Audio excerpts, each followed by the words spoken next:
Marcos capítulo 1.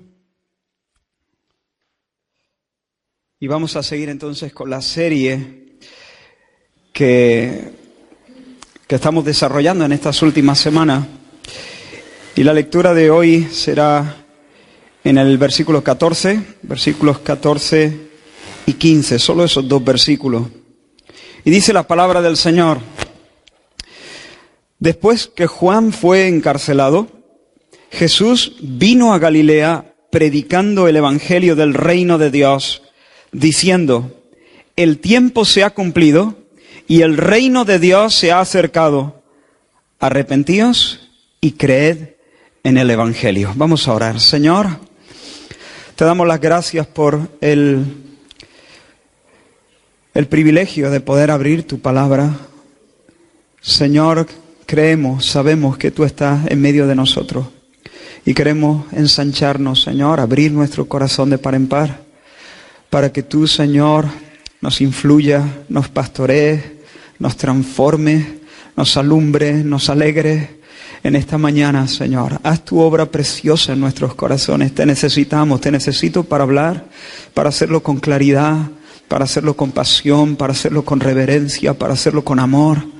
Dios mío, te necesitamos, Señor, para entender, Dios mío, los misterios, los tesoros de tu palabra, Señor. Y por eso te miramos, Señor, a ti, Dios mío. No miramos, Señor, ni al sermón, ni al predicador, Señor. Dios mío, te miramos a ti y te rogamos, Señor, que nos hagas, Señor, el favor, Dios mío, la gracia de salvarnos, Señor, en esta mañana, de librarnos, Señor, esta mañana, Dios mío, en el nombre de Jesús. Amén. Amén. Hemos visto a Jesús en semanas anteriores siendo bautizado para cumplir toda justicia como nuestro representante. No solo muriendo, no solo dijimos que había venido para morir por nosotros, sino para vivir por nosotros. Después de las aguas del bautismo, Él es llevado, impulsado por el Espíritu de Dios al desierto. Y también de una manera representativa, porque dijimos que Jesús es nuestro guerrero y nuestro ejemplo. Él se enfrentó cara a cara con el diablo, ese Goliat burlón que venía riéndose de nosotros desde el Edén. Él se enfrentó y triunfó sobre él en la cruz, pero también le derrotó en el desierto, en medio de la tentación. Había pensado desarrollar un poquito más las tentaciones. Para eso tendríamos que salir de Marcos e irnos, por ejemplo, a Mateo. Pero finalmente he dicho, no, vamos a seguir el relato que hace Marcos con la intencionalidad que Marcos tenía en mente. Así que tenemos delante de nosotros en esta mañana estos dos versículos y tengo delante de mí un reto imponente y no sé, estoy un poco inseguro en cuanto a si voy a poder cubrirlo. Espero que sí. Lo que quiero hacer en esta mañana es dividir este texto en dos partes, este mensaje que diga, en dos bloques, en dos grandes puntos. El primero de ellos, la gran noticia, la buena noticia, el Evangelio. La segunda, la buena respuesta. Así que tenemos la buena noticia y en segundo lugar la buena respuesta. Y os advierto que vamos a pasar casi el 80 o el 90% del tiempo en el primer punto. Lo digo para que no os asustéis. Vamos a pasar la mayor parte del mensaje mirando la buena noticia. Dice, leo de nuevo, después que Juan fue encarcelado, esto no ocurrió exactamente después de que Jesús fue tentado en el desierto por Satanás. Estamos hablando de un lapso más o menos de un año que Marcos pasa por alto. Este es ya el ministerio de Jesús en Galilea. Y es cuando Juan fue encarcelado, Jesús vino a Galilea predicando el evangelio del reino de Dios, diciendo, el tiempo se ha cumplido y el reino de Dios se ha acercado. Voy a repetir algunas cosas que dije en una de las lecciones que dimos en el curso de capacitación para bíblica, pero creo importante poder hacerlo. Si hay alguien aquí que no ha visto alguna de las entregas del Señor de los Anillos, si no has seguido esa obra y te incorporas en el momento en que en El retorno del rey, Frodo y Gollum están luchando por el anillo en la grieta del destino. ¿Reconocéis la imagen, los que hayáis visto la peli? Yo solo he visto esa escena.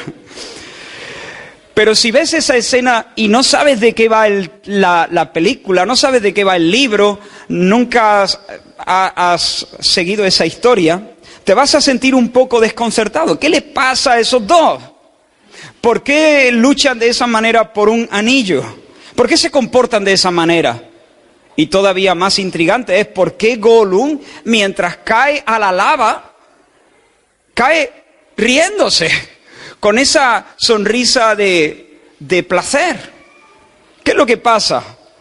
Bien, hermanos, pues, a menos que conozcamos un poco la historia de la redención y que tengamos una visión panorámica del gran relato de la Biblia, es posible que ante este texto que acabamos de leer nos encontremos un poco desorientados. Si no entendemos un poco qué está pasando, cuál es la historia completa,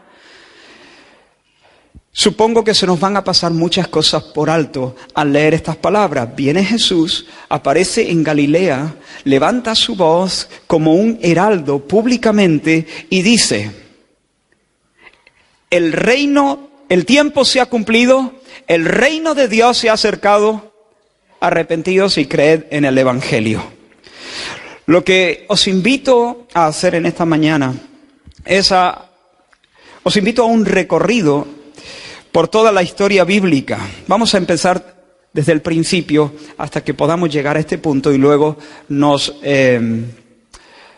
lanzaremos nuestra mirada hacia el futuro. El reino de Dios, hermanos, es un concepto que recorre, y no solo recorre, sino unifica toda la historia de la redención, toda la Biblia. Pero exactamente, ¿qué es el reino de Dios?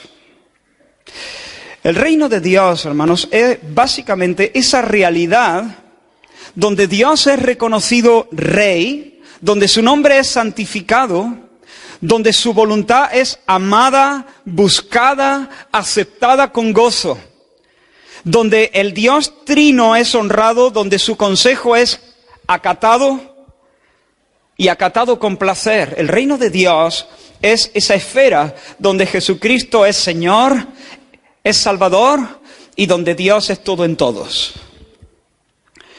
Graham Goldsworthy, no sé si lo estoy pronunciando bien,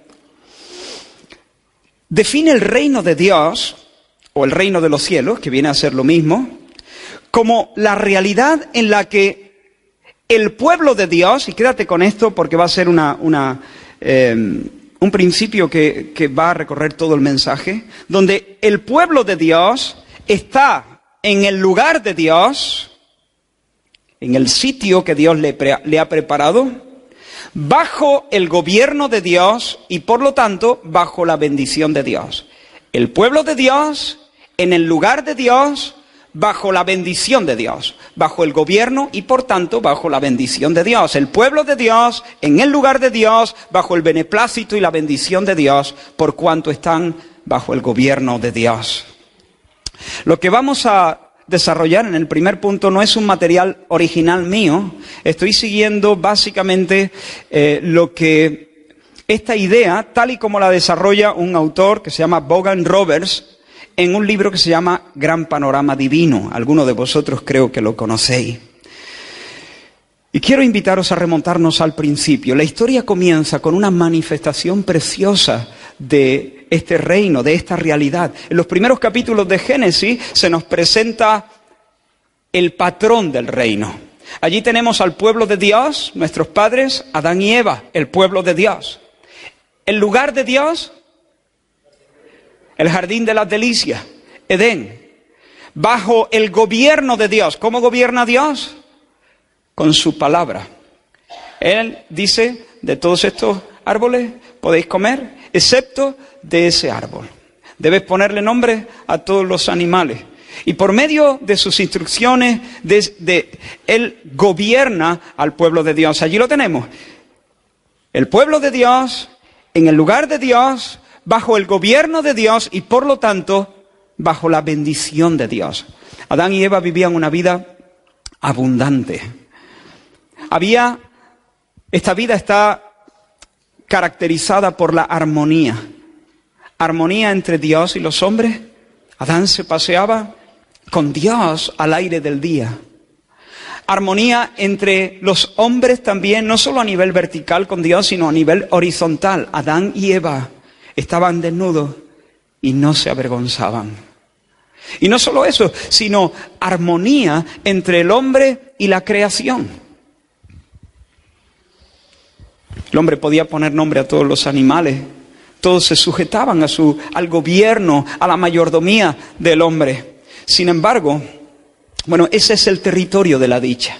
Ese es el territorio de la bendición. Así se supone que debemos vivir. Allí está el patrón del reino. Plenitud, vida abundante, alegría, gozo. En ese lugar Dios recibe gloria y el hombre disfruta de la vida de Dios. Sin embargo, eso no duró mucho, ya lo sabemos.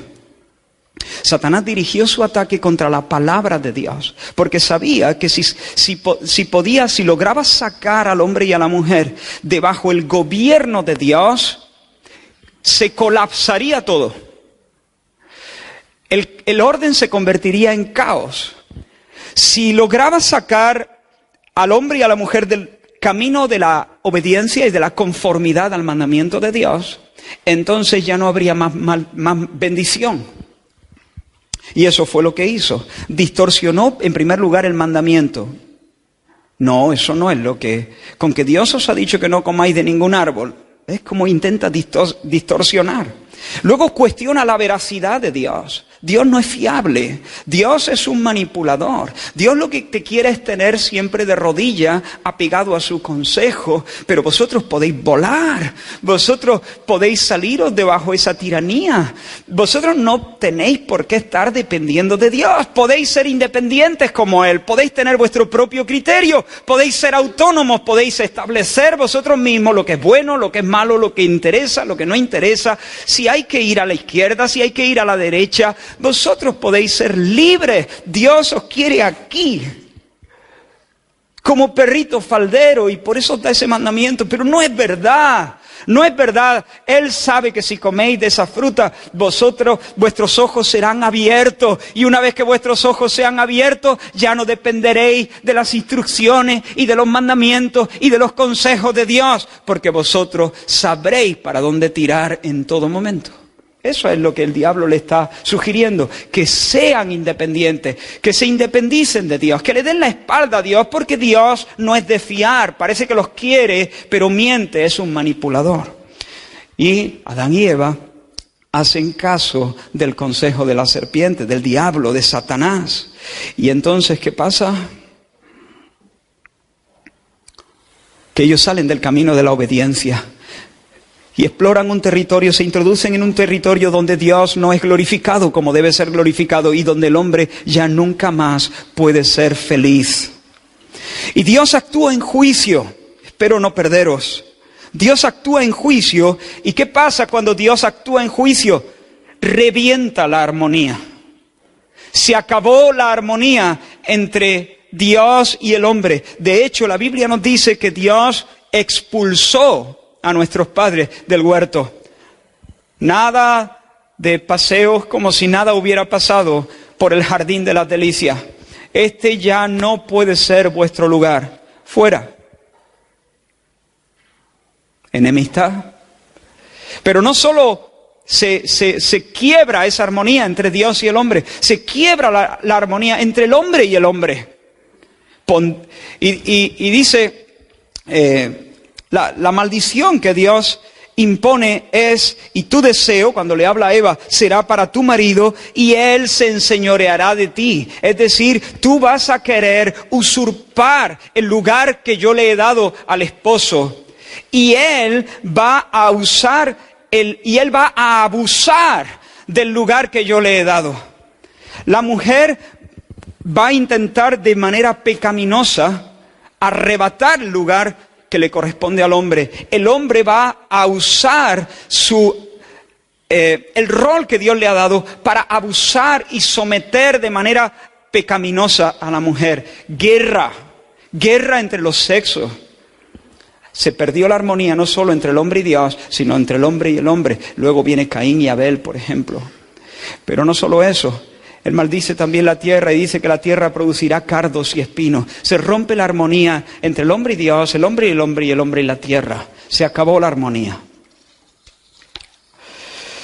La historia de la raza pudo haber terminado aquí, pero hermano, Dios es bueno y en su bondad, en su gracia determinó reordenar las cosas. Determinó restaurar su reino. Determinó arreglar lo que nosotros rompimos. Determinó establecer de nuevo esa esfera donde su señorío se acepta con alegría para nuestro bien. Pero es verdad que tras la caída, por naturaleza, ya no somos el pueblo de Dios. Adán y Eva fuera del jardín de las delicias, ni pueblo de Dios, ni lugar de Dios, ni bendición de Dios, ni gobierno de Dios. Sí, en un sentido Dios sigue gobernando, pero no en el mismo que antes habíamos dicho. Dios sigue gobernando la historia de la humanidad por medio de sus juicios. Y de hecho, los capítulos del 4 al 11 de Génesis describen de una manera elocuente, de una manera bestial, el alcance universal del pecado, el alcance universal de la maldición y de la muerte y el alcance universal del juicio de Dios. Si te metes en el capítulo 4, lo que vas a ver es Caín matando a Abel. Fracaso, muerte, desgarro.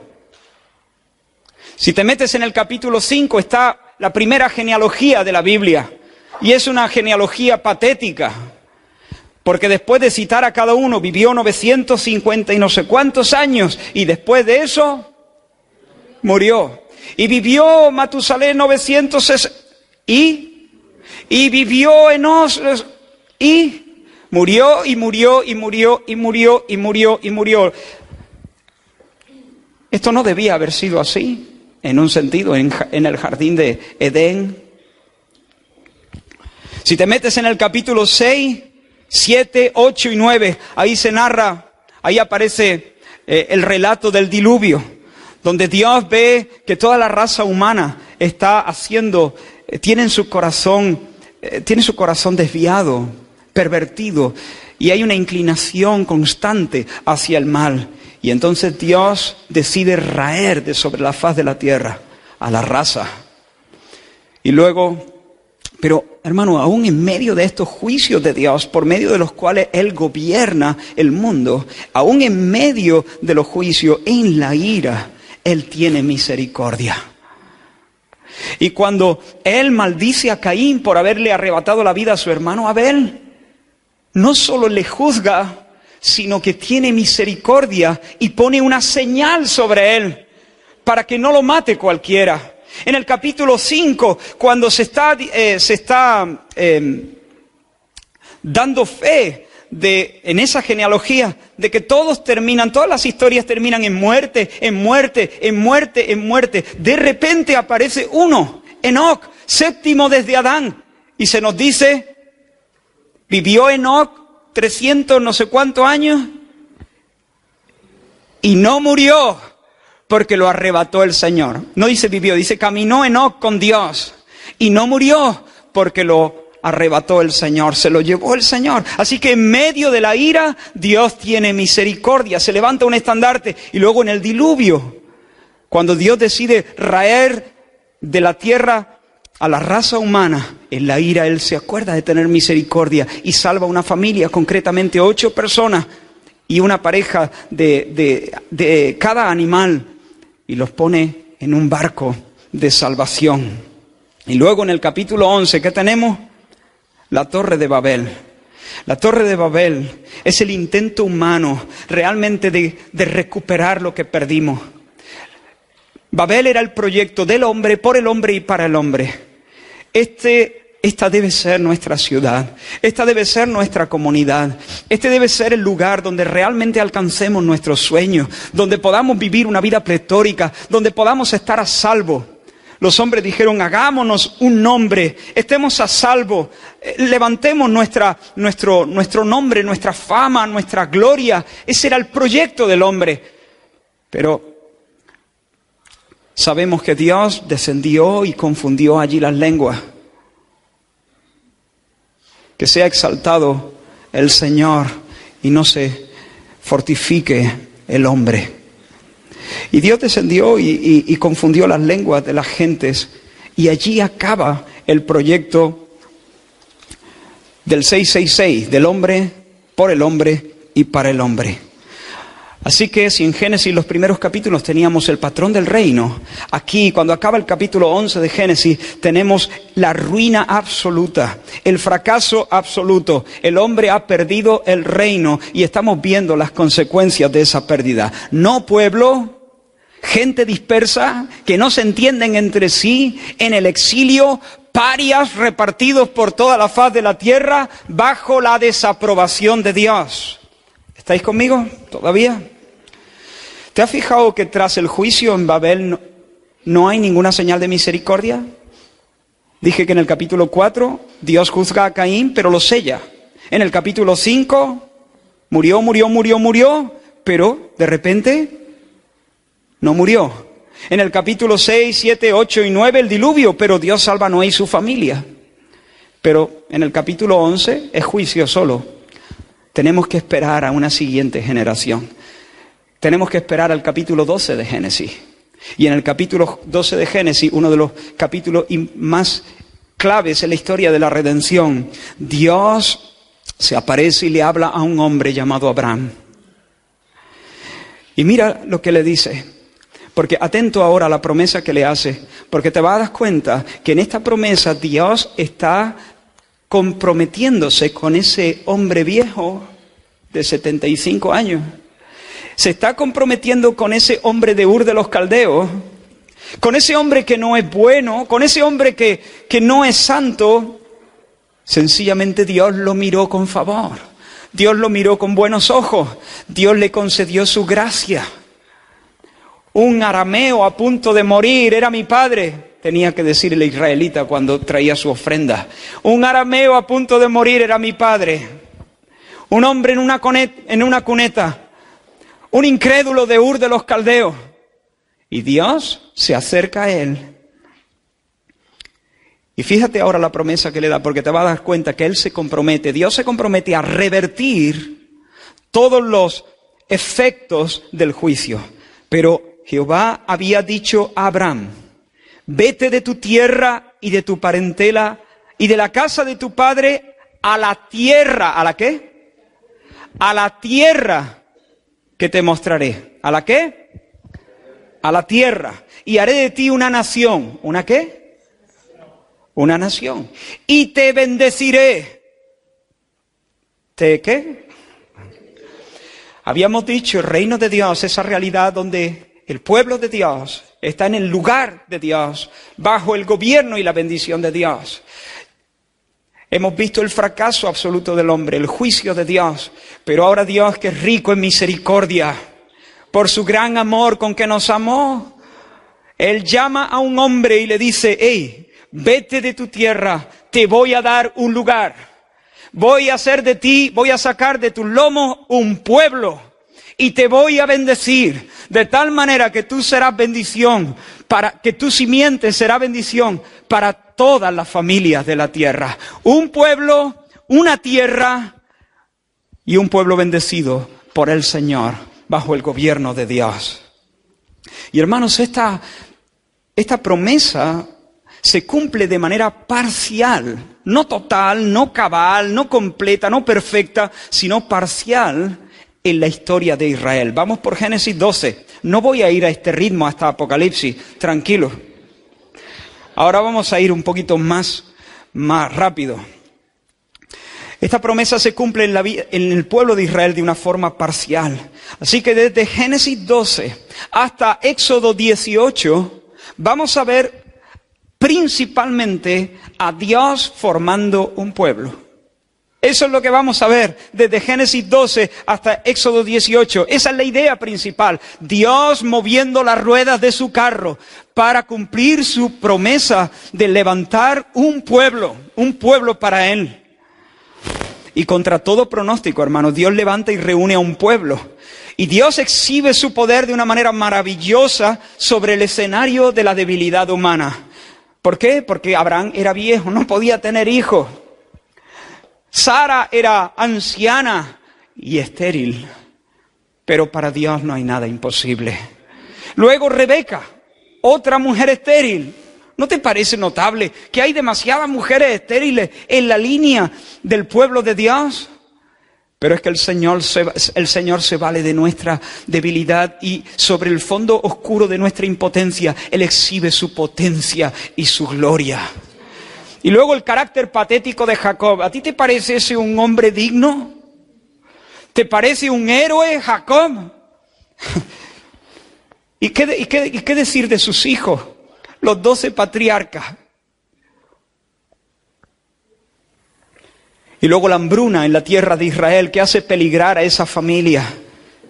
Pero sobre todo, cuando esa familia, 70 personas, descienden a Egipto y luego se multiplican en la tierra de Egipto, sobre todo, el mayor de los problemas es cuando Faraón pone su yugo sobre ese pueblo que se ha multiplicado.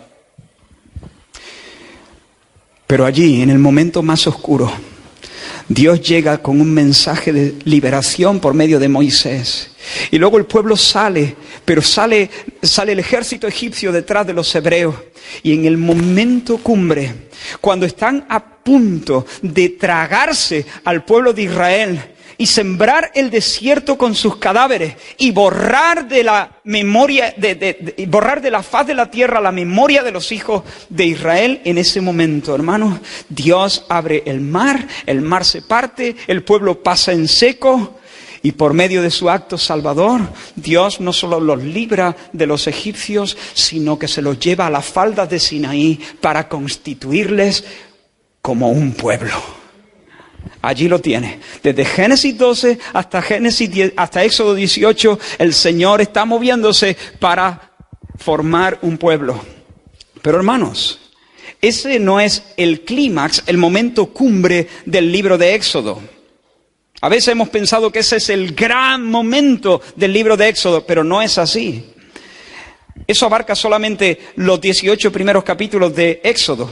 A partir de ahí, el libro se enfoca en la dádiva, en el regalo de la ley de Dios, y en el establecimiento del tabernáculo, el lugar de la presencia y de la morada de Dios. Ese es el pináculo del libro de Éxodo. ¿Por qué?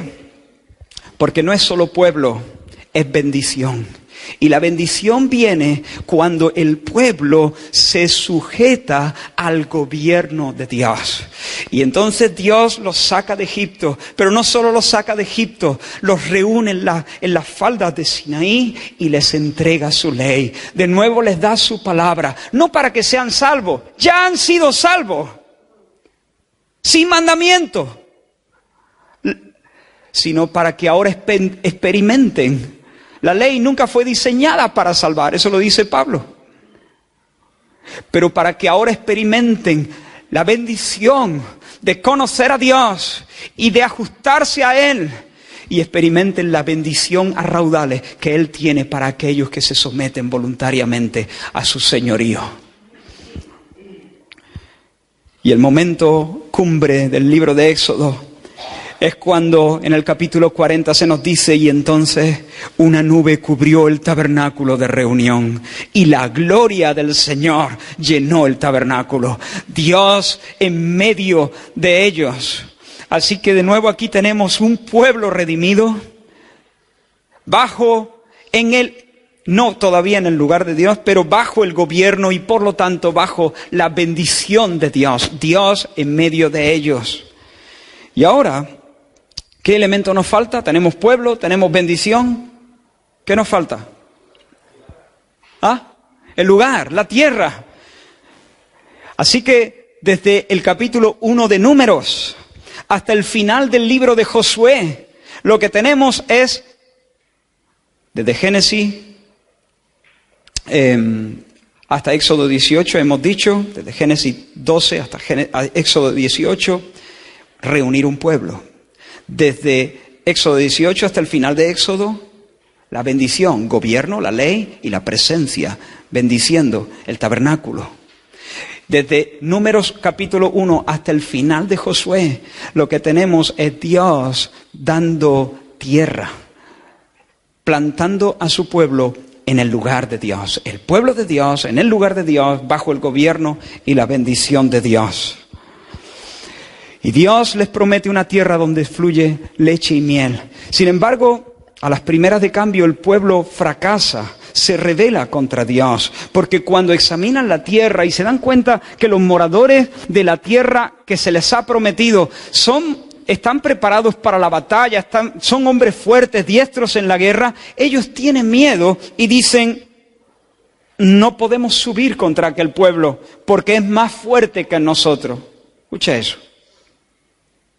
Dios los ha sacado de Egipto cuando no tenían ninguna fuerza. Dios ha desplegado su poder de una manera maravillosa. Y ahora dicen: ellos son más fuertes que nosotros, no podemos, nos plantamos. Me planto. Aquí me planto, me quedo en este lugar. Y entonces lo que hace Dios es juzgar de nuevo.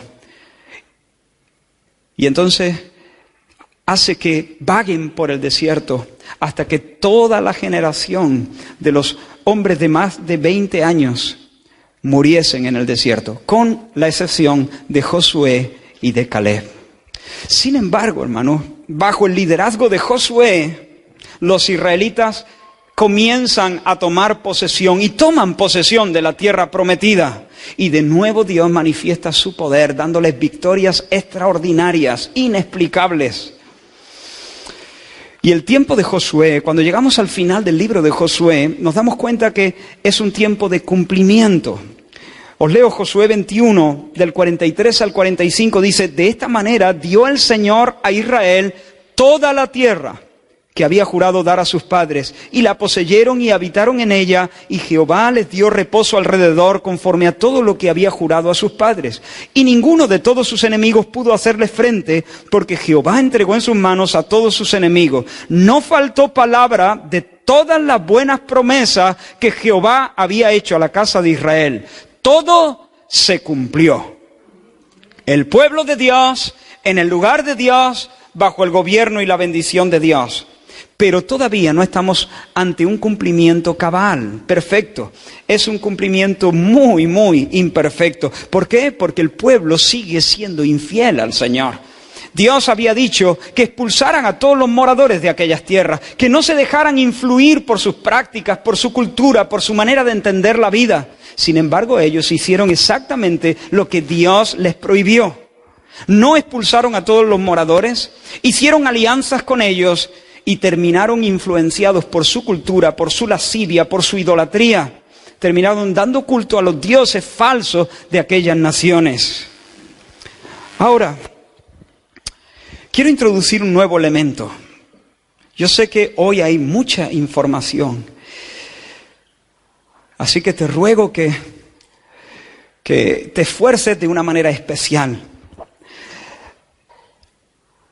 La promesa del gobierno, la promesa de bendición, estaba ligada al levantamiento de un rey. Dios gobernaría a través de alguien, una persona, un rey concreto. Por ejemplo, Moisés en los llanos de Moab, hablándole a la nación de Israel, dijo: cuando hayas entrado en la tierra que Jehová tu Dios te da, ciertamente pondrás por rey sobre ti al que Jehová tu Dios escogiere. De entre tus hermanos pondrás rey sobre ti.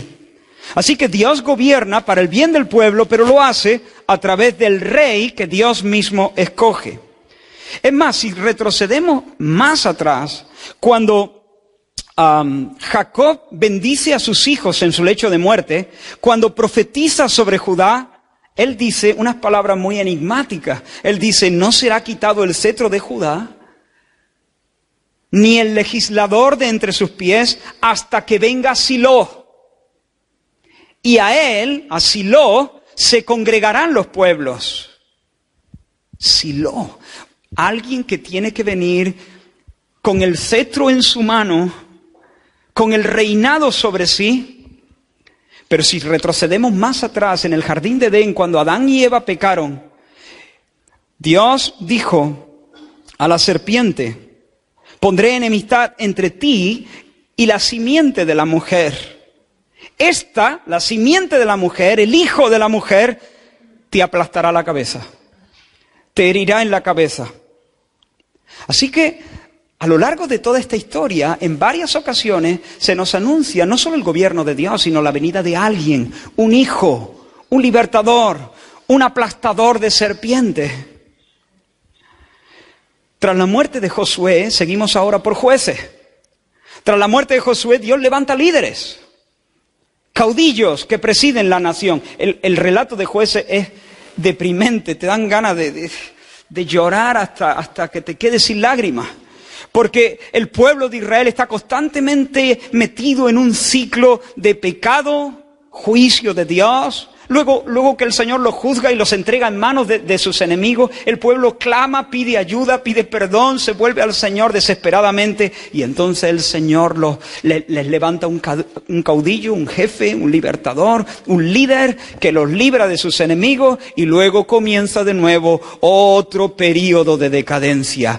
Decadencia, pecado, juicio, clamor, liberación y de nuevo decadencia. Los jueces son, en cierto sentido, no. Los jueces son una manifestación de la bondad de Dios, de la gracia de Dios, pero no son una solución adecuada y definitiva para los problemas de Israel. De hecho, hay una frase que se repite como una especie de eslogan, como una especie de estribillo, y que recorre todo el libro de Jueces. En aquellos días no había rey en Israel. Dios nos levanta líderes, Dios nos levanta caudillos, Dios nos levanta jefes. Pero esto es un desastre. Esto es un desastre. Cada uno hace lo que bien le parece. Cada uno hace lo que quiere, lo que le da la gana. Esto es una anarquía. No vamos adelante. No salimos de este ciclo de liberación, pero luego decadencia. En aquellos días no había rey en Israel. Cada uno hacía lo que bien le parecía. Y cuando uno lee el libro de Jueces, termina, si lo lees bien, con atención, terminas clamando por un rey. ¿Y cuándo va a venir ese rey? Y así nos introducimos en la monarquía. Primero de Samuel, segundo de Samuel, primer libro de Reyes, segundo libro de Reyes, primer libro de Crónicas, segundo libro de Crónicas, relatan el período de la monarquía de Israel. El pueblo pide un rey, y de hecho lo pide con motivaciones falsas. Cuando el pueblo de Israel pide un rey, ofende profundamente al Señor. El Señor le dice a Samuel: no te están despreciando a ti, me están despreciando a mí. Pero aunque el pueblo pide con motivaciones erróneas, aún así Dios está cumpliendo su buen propósito de traer a ese rey. Y ya sabemos, Dios levanta en primer lugar, ¿recordáis?, a Saúl. Saúl es el favorito del pueblo. Saúl es un rey a la medida del pueblo. Un rey que parecía un rey a los ojos del pueblo. Sin embargo, Saúl es un chasco completo y Dios tiene que rechazarlo. Y luego Dios levanta a un rey que no parecía un rey. Levanta a un muchacho, pero es un muchacho que tiene el corazón conforme al corazón de Dios. El rey David. Y el rey David toma posesión de toda la tierra de Canaán. Pero sin embargo, seguimos sin encontrar al aplastador de la serpiente. No es David. No, él no es Silo. Él no es el rey definitivo. De hecho, en 2 de Samuel 7, David recibe esta profecía: así ha dicho el Señor de los ejércitos, yo te tomé del redil para que fueses príncipe sobre mi pueblo, y he estado contigo, he destruido a todos tus enemigos. Además, yo fijaré lugar a mi pueblo Israel, y lo plantaré para que habite en su lugar y nunca más sea removido. Y cuando tus días sean cumplidos, yo levantaré después de ti a uno de tu linaje, el cual procederá de tus entrañas, y afirmaré su reino. Él edificará casa a mi nombre, y yo afirmaré para siempre el trono de su reino. ¿De quién habla? Habla de Salomón, en un sentido, pero no en un sentido pleno, porque esta palabra se cumple en Salomón parcialmente, pero no completamente, porque el reino y el trono de Salomón no fue firme para siempre. Salomón, el hijo de David, edifica el templo, y bajo el reinado de Salomón, Israel disfruta de su edad dorada. Os leo algunos versículos. Bendito sea Jehová que ha dado paz a su pueblo Israel conforme a todo lo que había dicho. Ninguna palabra de todas sus promesas que expresó por Moisés su siervo ha faltado. Eso fue dicho en el contexto del reinado de Salomón. Judá e Israel eran muchos como la arena que está junto al mar en multitud, desde el Éufrates hasta la tierra de los filisteos y el límite con Egipto. Pueblo grande, un sitio seguro. Y yo me he sentado en el trono de Israel, dice Salomón, y he edificado la casa al nombre de Jehová, Dios de Israel, y he puesto en ella lugar para el arca, en la cual está el pacto de Jehová que él hizo con nuestros padres cuando los sacó de la tierra de Egipto. Así que ahí tenemos, pueblo de Dios, en el lugar de Dios, bajo el gobierno y la bendición de Dios, pero tampoco Salomón es Silo. Salomón pecó mucho. Y por causa del pecado de Salomón, Dios decide romper, fragmentar el reino. Y cuando Roboán, el hijo de Salomón, asciende al trono, las 10 tribus del norte se separan y se ponen bajo el liderazgo de Jeroboam. Estas 10 tribus del norte recibirán el nombre de aquí en adelante de Israel. Y su capital será primero Siquem y finalmente vino a ser Samaria. Lo que Jeroboam hizo fue establecer 2 lugares de culto, uno en Betel y otro en Dan, porque dijo, bueno, para que la gente no ande yendo a Jerusalén a sacrificar, porque al final se me van a pasar a las tribus del sur y yo quiero mantener a todas estas 10 tribus bajo mi control, voy a establecer 2 lugares alternativos de culto y que la gente de nuestro pueblo rinda culto al Señor allí. Y ese fue el pecado que desagradó a Dios, porque Dios había dicho, no se me rendirá culto sino en el lugar que yo diga, que yo elija, y Dios había elegido Jerusalén. Y ese fue el principio del fin del reino del norte, del reino de Israel. 200 años después de la división, Israel cae conquistado por los asirios en el 722 a.C. Nunca jamás volverán a ser una nación. De esa dispersión vienen los samaritanos. Sin embargo, el reino del sur a veces tiene reyes malos, pero a veces surgen algunos reyes buenos. Y aunque Dios les concede a veces tiempos de avivamiento, tiempos de reforma espiritual, la decadencia cada vez es mayor. Cada vez desciende más y más y más y más, hasta que finalmente Jerusalén es conquistada en el 597 por los babilonios y en el 586 Jerusalén es destruida y el templo es profanado. Hermanos, el reino parcial manifestado en Israel ha desaparecido de nuevo. Es como si la caída hubiese vuelto a suceder. Están ahora dispersos por todas las naciones, exiliados bajo el juicio de Dios, en tierra de extraños, bajo el yugo de sus enemigos. Pero este no es el fin de la historia. Aún en medio de esos tiempos, los profetas han estado anunciando, y aún en medio de la dispersión, los profetas han estado anunciando el juicio, pero también anuncian la esperanza de Israel. Los profetas una y otra vez dicen, Dios sigue gobernando, Dios sigue gobernando, Dios no se ha olvidado de su pacto, Dios no se ha olvidado de su promesa a Abraham, Dios es fiel a sus promesas, Él todavía tiene pueblo, Él todavía tiene tierra, Él todavía tiene bendición y gobierno en su mente.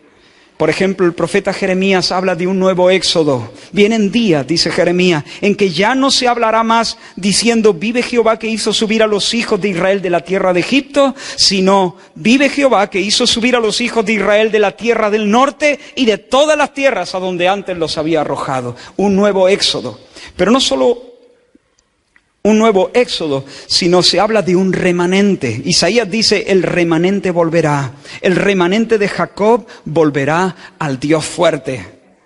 Y allí, hermanos, y aquí viene una noticia preciosa, en ese remanente vienen incluidas todas las naciones. No se está hablando solamente de los hijos naturales de Abraham, se está hablando de todas las naciones. Isaías 49, poco es para mí que tú seas mi siervo para levantar las tribus de Jacob y para que restaures el remanente de Israel. Te di por luz a las naciones, para que seas mi salvación hasta lo postrero de la tierra. Así que Dios, por medio de los profetas, promete que el pueblo será reunido de nuevo. Habrá un nuevo éxodo, el remanente volverá y ese remanente será formado por gente de toda lengua, tribu, pueblo, nación, hasta los confines de la tierra. Y promete un nuevo lugar. Isaías dice, he aquí yo crearé nuevos cielos y nueva tierra, y de lo primero no habrá memoria. Ni vendrán nunca más al pensamiento. Os gozaréis y os alegraréis para siempre en las cosas que yo he creado, porque he aquí yo traigo alegría a Jerusalén y a su pueblo gozo. Y me alegraré con Jerusalén y me gozaré con mi pueblo, y nunca más se oirán en ella ni voz de gozo ni voz de clamor. Y un nuevo, no solamente pueblo, no solamente un nuevo lugar, sino nuevo y tierra nueva, sino el gobierno y la bendición de Dios. Y ahora quiero que prestéis atención. ¿Cómo es posible que Dios cumpla esa promesa?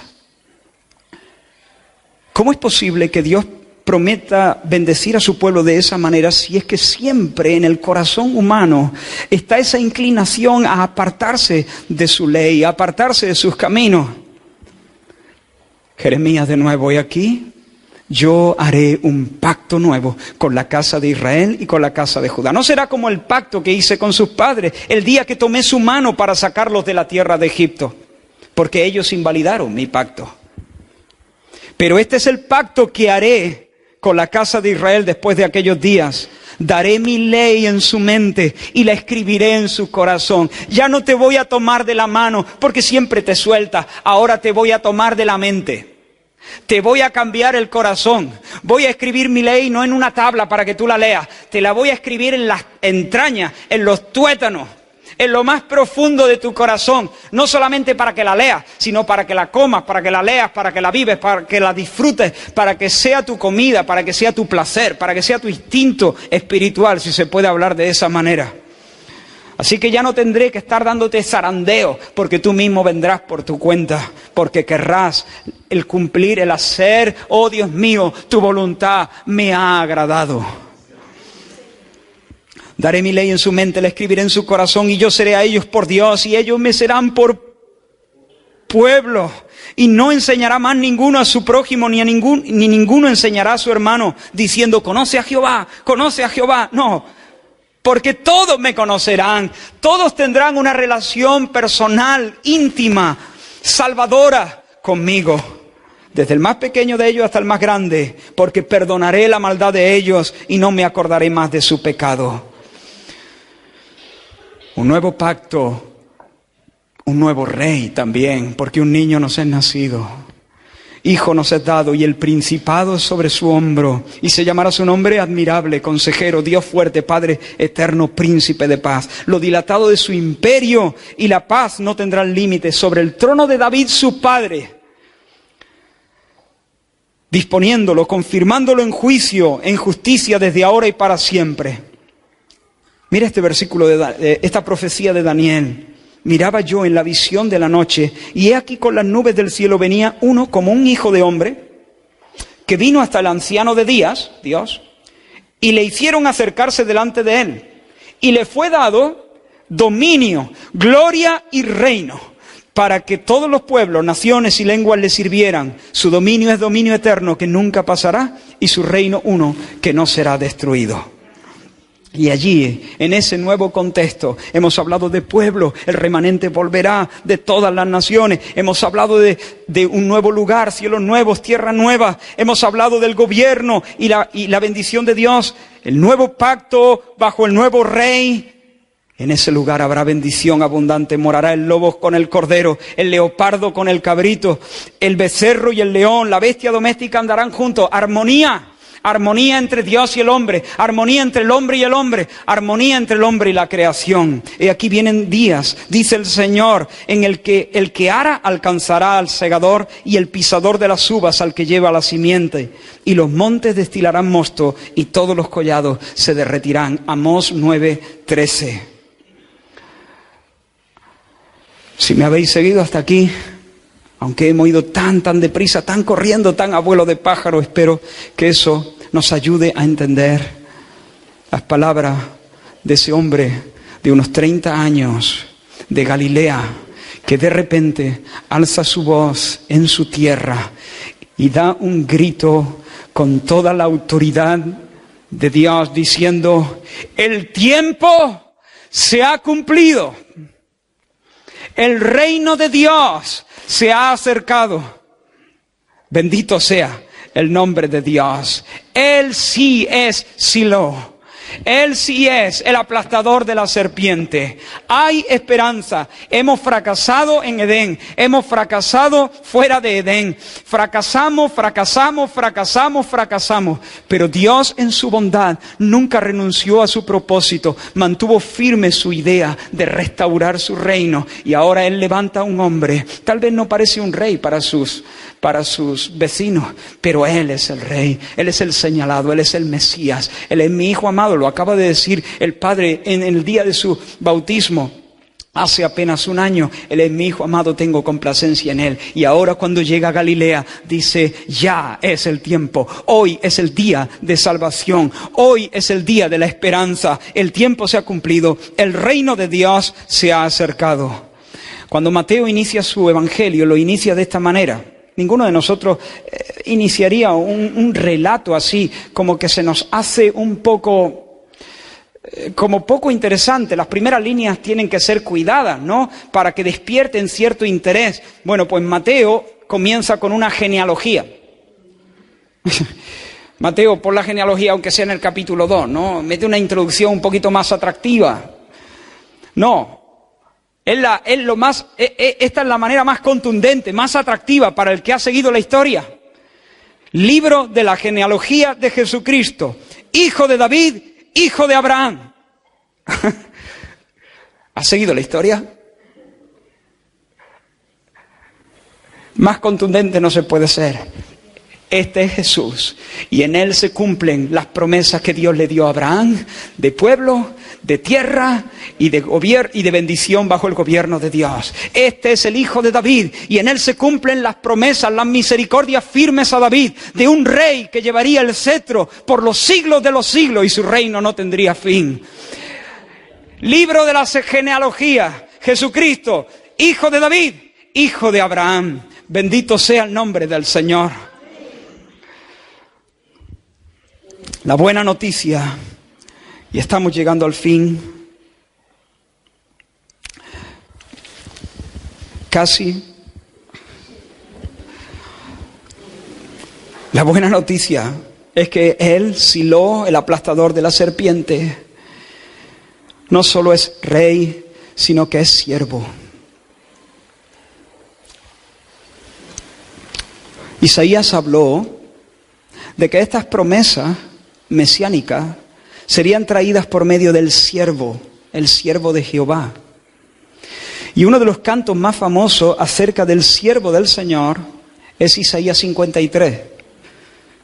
El siervo del Señor, Él fue herido por nuestras rebeliones, molido por nuestros pecados. El castigo de nuestra paz fue sobre Él, por su llaga fuimos nosotros curados. Todos nosotros nos descarriamos como ovejas, cada cual se apartó por su camino.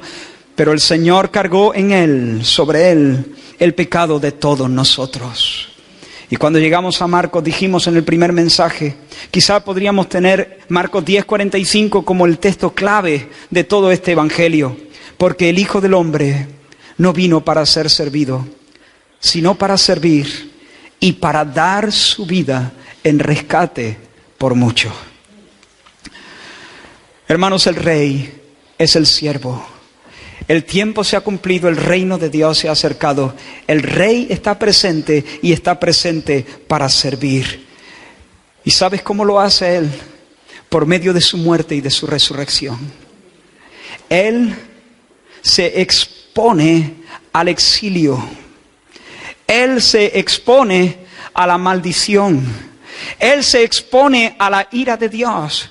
Todo aquello que debía soportar el pueblo. La cruz está en el centro de la historia, hermano. Todas las bendiciones descritas, todas las bendiciones que Dios tiene planeadas para nosotros están ligadas a la obra de Cristo en la cruz. En la cruz Jesús fue sacado de la ciudad para que nosotros pudiéramos vivir dentro de ella. Una ciudad que tiene fundamentos, cuyo arquitecto y constructor es Dios. La nueva Jerusalén, en una nueva creación, con un nuevo templo.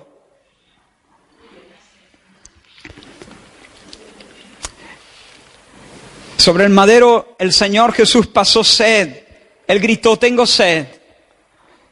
Para que nosotros pudiéramos beber del río de Dios por los siglos. Para que el Espíritu Santo nos refrescara momento tras momento, tras momento, tras momento, por siempre jamás. En la cruz el Señor gritó, Eli, Eli, lama sabactani, Dios mío, ¿por qué me has desamparado? Para que Dios pueda decir ahora acerca de nosotros, ellos serán mi pueblo y yo seré su Dios. Él cargó con toda la basura, su alma inmaculada. Cargó con toda la inmundicia, con todo el pecado, para que tú y yo mañana podamos ser libres, hoy y mañana podamos ser libres de sus consecuencias, de sus influencias y mañana de su presencia. Hermano, Jesús murió a las 3 de la tarde para que tú y yo podamos vivir por los siglos de los siglos y no morir nunca. Los jueces no pudieron, Salomón no era, David tampoco, pero Él es Silo, Él es el Rey, Él puede, Él tiene éxito y ahora hay un pueblo que es la iglesia, sin distinción de raza, de sexo, de condición social. Ahora hay un lugar donde Él mora, de momento no es físico, es espiritual. Somos nosotros en nuestro corazón. Hemos sido constituidos templo del Señor, morada de Dios en el Espíritu. Es el lugar de su presencia. Y estamos bajo el gobierno de Dios por cuanto Él ha puesto su ley en nuestros corazones.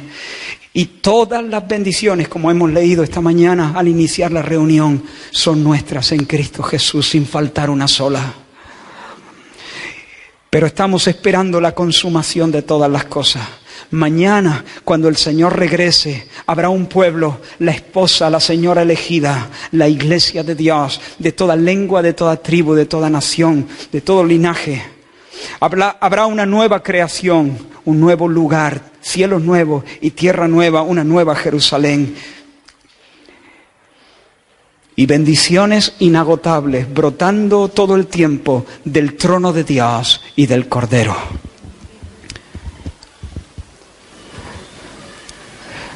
Hermano, me hubiese gustado explicarlo mejor, pero quiero que captemos algo. Esta es la historia de la redención. Ahora entendemos las palabras de Cristo y necesitamos entenderla a la luz de la cruz, porque fue en su obra de muerte y resurrección donde Él conquista estas cosas para nosotros. Él sometido al exilio para sacarnos del exilio. Él sometido al castigo para librarnos definitivamente del castigo. Y ahora nosotros podemos ser un pueblo en el lugar de Dios, bajo el gobierno de Dios. Eso es vida, eso es felicidad, esa es satisfacción, eso es alegría, eso es plenitud. Para eso es para lo que hemos sido diseñados. Si tú no estás experimentando eso, no estás experimentando lo que Dios quiere que experimentes. Un pueblo en el lugar de Dios, bajo el gobierno y la sonrisa y la bendición de Dios. Pero termino con el segundo punto. No solamente hay una buena noticia, se exige una respuesta. El reino de Dios se ha acercado. Arrepentíos y creed en el Evangelio. ¿Cuál es el Evangelio? que el reino de Dios se ha acercado, que Dios ha hecho en Cristo todo lo necesario para que nosotros podamos ser su pueblo, ser herederos de todo, para transformar nuestros corazones de tal manera que el amor sea el motor de nuestra vida y podamos vivir con alegría, sometidos a la palabra y al deseo del Señor. Dios en Cristo ha hecho todo lo necesario. ¿Crees esto? ¿Lo crees? Puedes decirle al Señor en esta mañana: lo creo, creo esto. Creo que tú en Cristo has hecho lo necesario para librarme, para levantarme de mis fracasos, para constituirme pueblo, para ponerme bajo tu bendición. Lo creo. Creo en la muerte y en la resurrección de Cristo. Creo en sus méritos, creo en el poder y la eficacia de su obra. Me creo este relato, porque no es un cuento, esta es la verdad. Esta es la cosmovisión bajo la cual mi vida funciona, la vida de cualquiera funciona. No confíes en ti. No confíes en ti. Pon tus ojos en el Salvador. Mira ahora al Señor. No lo puedes ver con tus ojos naturales, pero está presente. El Rey está presente aquí. Está presente aquí. Él lo ha hecho. Él es Rey, Él es capaz. ¿Crees en Él? ¿Crees en lo que Él ha hecho? Por favor, no confíes en ti. Ignora a todos los que te prometen libertad y vida en abundancia y la vida feliz y la vida guay y todo lo demás. Ignora todas esas cosas, mienten, se quedan cortos. Mira solamente al Rey, mira a Jesús en esta mañana. Escúchale decir de nuevo: el tiempo se ha cumplido, esta es la buena noticia, el reino ya está aquí. Creer no es solamente decir sí intelectualmente, asentir intelectualmente. Creer es poner todo tu mundo en sus manos. Creer es apoyarte completamente en Él. Es confiarle todo. Es poner todo a su nombre. ¿Crees? Por favor, te llamo a la fe. Yo te digo en el nombre del Señor. Me siento tan torpe, pero te digo en el nombre del Señor, el Rey está aquí en medio. Cree en Él, cree en su obra en la cruz, porque no hay vida, no hay abundancia y no hay satisfacción más allá. Pero no solamente cree, arrepiéntete. La buena noticia es el reino y el Rey está aquí. La bendición ha llegado. No tenemos que estar más anclados en el fracaso. La buena respuesta es conversión. Conversión incluye fe y arrepentimiento. El Rey está aquí. Es más real que tú y yo. Está aquí ahora mismo. Presente. El Rey ha venido, por lo tanto, no debes portar tú la corona. El Rey está aquí, por lo tanto, aquí solo puede haber un jefe. Solo puede haber un capitán y no eres tú. El Rey está aquí, es tiempo de cambiar el chip, doblar la rodilla delante de Él y prometerle lealtad. Es tiempo de poner nuestras almas, dejar de dar coces contra el aguijón, dejar de conducir nuestras vidas como a nosotros nos parece mejor y rendir completamente nuestra voluntad al Rey. ¿Crees? Cree y arrepiéntete. Arrepiéntete y cree en la buena noticia. Si no respondes de esta manera, el Rey va a venir y ya está pronto su regreso. Y pondrá a su derecha a las ovejas y pondrá a su izquierda a los cabritos. Y a los cabritos les dirá: malditos, apartaos de mí, id al fuego eterno preparado para el diablo y sus ángeles. Esto no es algo amable que decir, pero es importante decir la verdad. Hoy es día de salvación, pero cuando el Rey regrese, ya no habrá más oportunidad. Como el Rey regrese y te pille con corona, como el Rey regrese y te pille con la espada en tu mano, como el Rey regrese y te pille pensando de ti que eres el Rey, ya no habrá escapatoria. Pero hoy el Rey te invita a que sueltes el arma, a que te quites la corona, a que te pongas de rodillas delante de Él, y si lo haces, tú serás pueblo en el lugar de Dios, bajo la bendición inimaginable de Dios.